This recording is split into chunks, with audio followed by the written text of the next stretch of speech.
You're watching South Asia Newsline, and here are the top stories we are tracking for you on Wednesday, the 5th of March.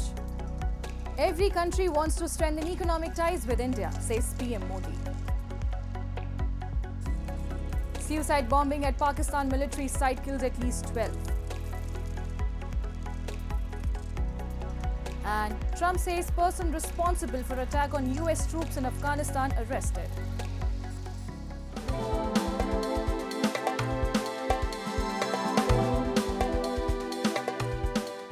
And now for all the details. India's Prime Minister Narendra Modi said on Tuesday that every country in the world wants to strengthen its economic partnership with India, and thus the manufacturing sector should take full advantage of this partnership. Addressing the post-budget webinars, PM Modi called India a growth engine for the global economy that has proven its resilience in challenging situations. The world needs reliable partners that produce high-quality products and ensure reliable supply. India was capable of fulfilling this need, he said. PM Modi pointed out that it's easier to start a business today compared to the past as the country has friendly policies. Regarding the production-linked incentive scheme, he highlighted that 14 sectors are currently benefiting from it. He said this has resulted in an investment of over 1.5 lakh crore, production worth over 13 lakh crore and exports exceeding 5 lakh crore. Modi also highlighted the world's recognition of India's toy, footwear and leather industries.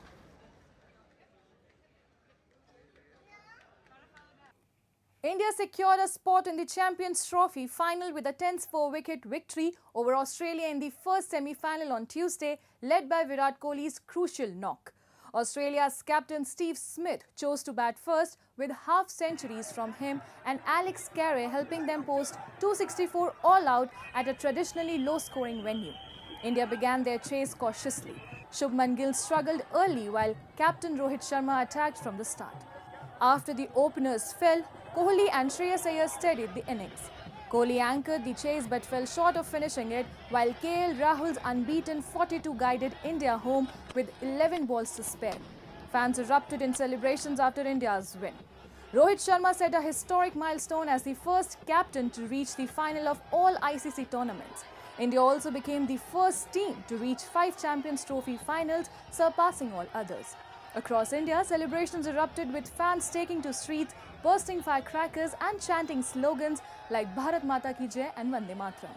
The outcome means Dubai will host Sunday's final, in which India will meet the winner of the other semi-final between South Africa and New Zealand in Lahore on Wednesday. उठाने की है क्योंकि ये आज मैं समझ रहा था फाइनल हुआ है बहुत, क्योंकि ऑस्ट्रेलिया का घमंड तोड़ना 2023 का वर्ल्ड कप 19 तारीख भूला नहीं था।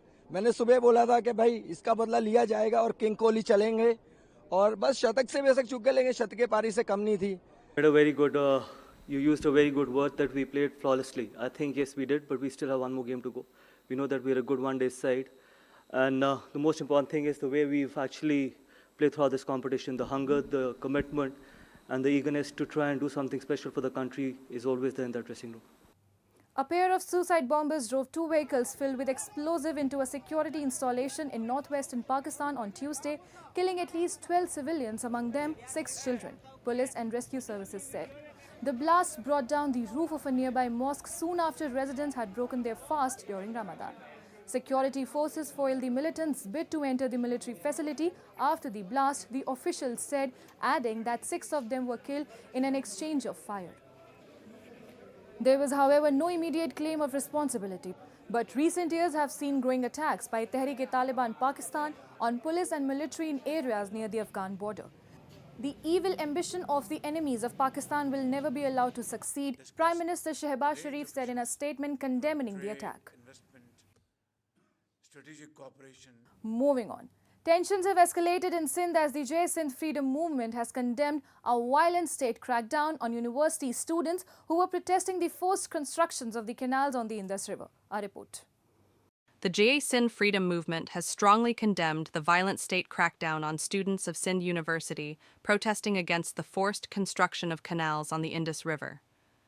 The protest was met with excessive force, including shelling, baton charges, and open firing by state authorities.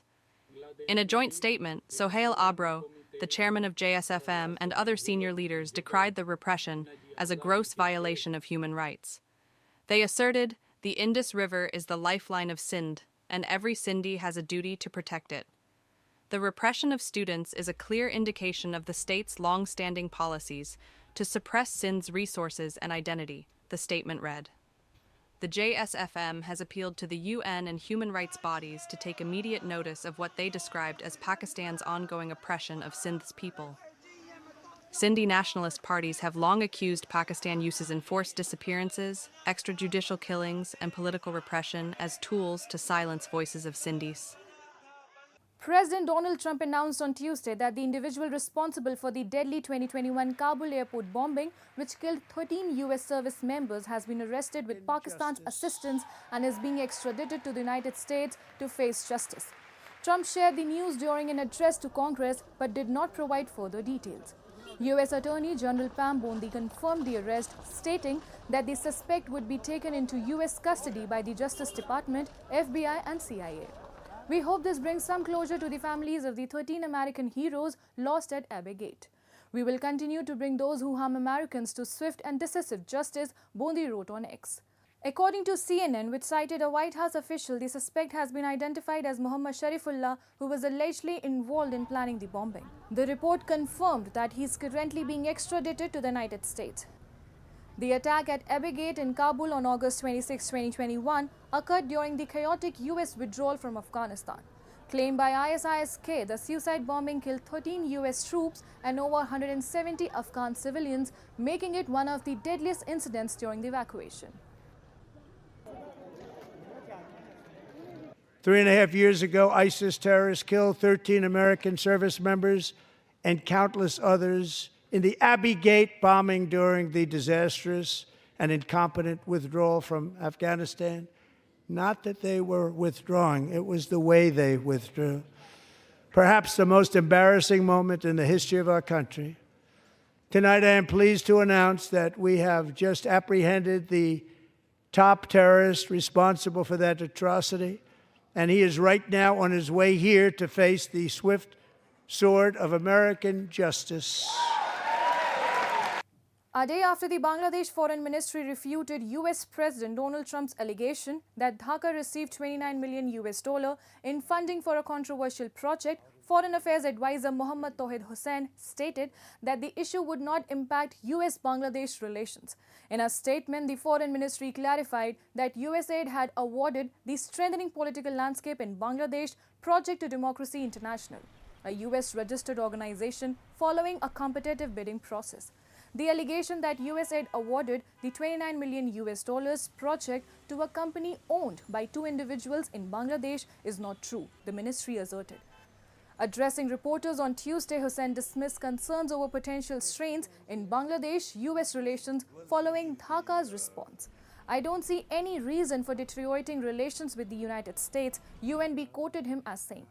He also emphasized that President Trump did not make direct allegations against any individuals in Bangladesh. Hussain reiterated that USAID projects are subject to strict financial management policies, ensuring no individual influence in decision-making. Dhaka's response comes after Trump, speaking in February, alleged that USAID funds had been allocated to an obscure firm with just 2 employees, referring to them as great scammers. However, Bangladesh has maintained that the funds were allocated and managed transparently, contradicting claims from the NGO Affairs Bureau, which suggested that the funds might have bypassed government channels. That's all in tonight's edition. We will see you same time tomorrow. Good night. Take care.